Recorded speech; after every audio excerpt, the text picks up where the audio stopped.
Welcome to another episode of Heel's Kitchen, and a big thank you to our presenting sponsor, Mountain High Appliance in Louisville and Littleton. You're about to see my Thermador oven in action. I got it from Mountain High Appliance, my choice and Colorado's choice for over 26 years. Enjoy Heel's Kitchen.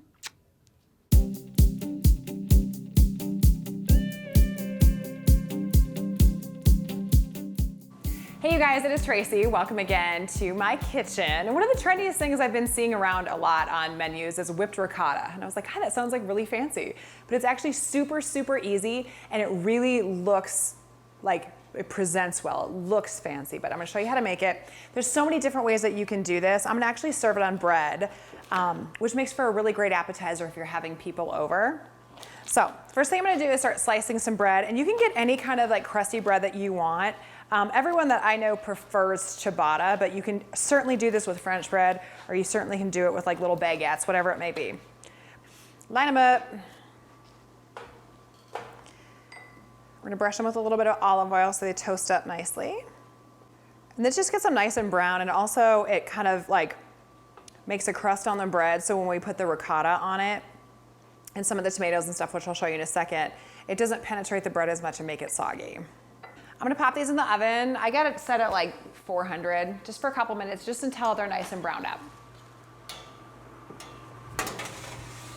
The next thing we're gonna do is reduce some balsamic. When you heat balsamic up, it actually reduces nicely to like a syrup texture, much like a maple syrup. That's when you know it's done. And it's really easy. It's just aged balsamic vinegar that you turn on low heat.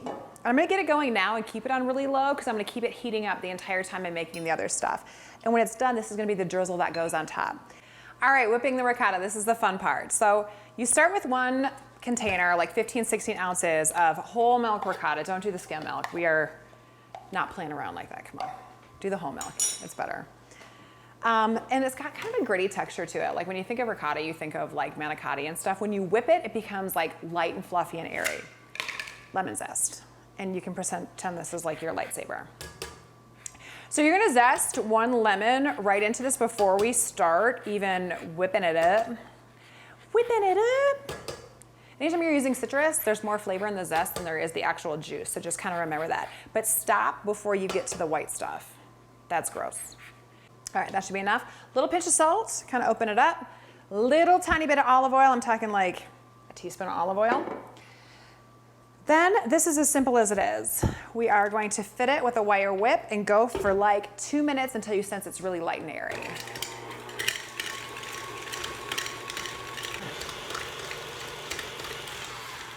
All right, perfect. You're gonna know it's done when you see it start to open up and be like really light and airy. One of the cool things about whipped ricotta is you can actually keep it just as this, and you can put it in the refrigerator for a couple of days and use it for different things.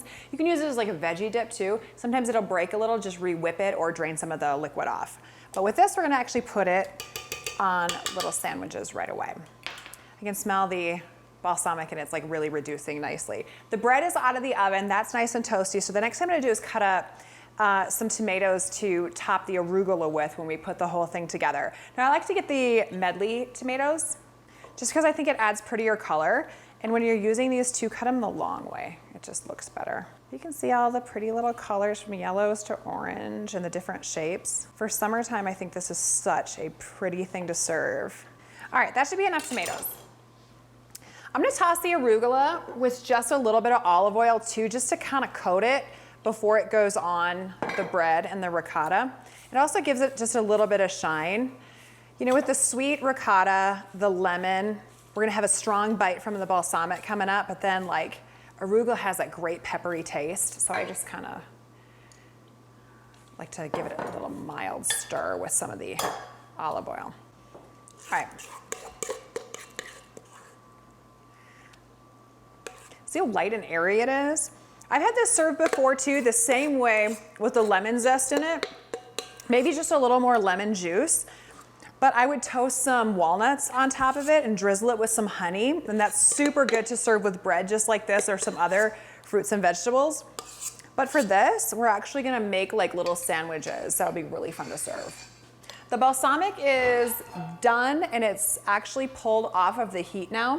And it's getting really, really thick. I'm gonna use that for the final drizzle, but I want it to cool off again. I want everything kind of at the same temp so nothing gets melty when we make it.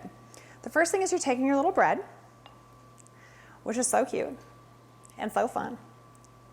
And spread a little bit of the ricotta on it, a nice thick layer.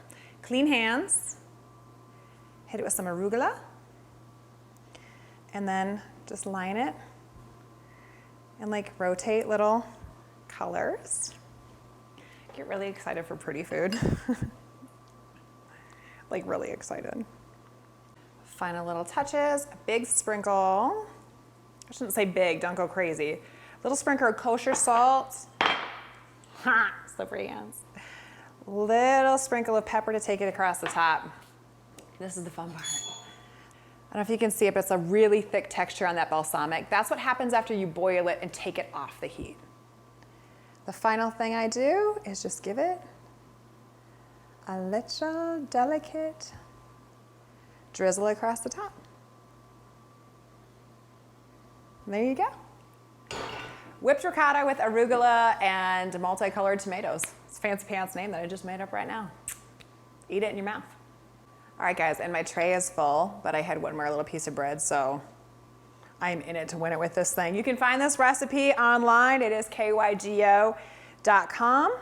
Check it out there and all the recipes. I could get that like, cheers.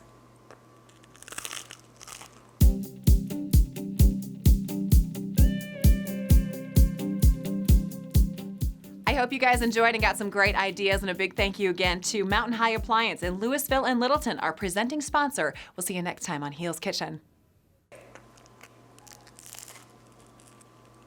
Are you recording the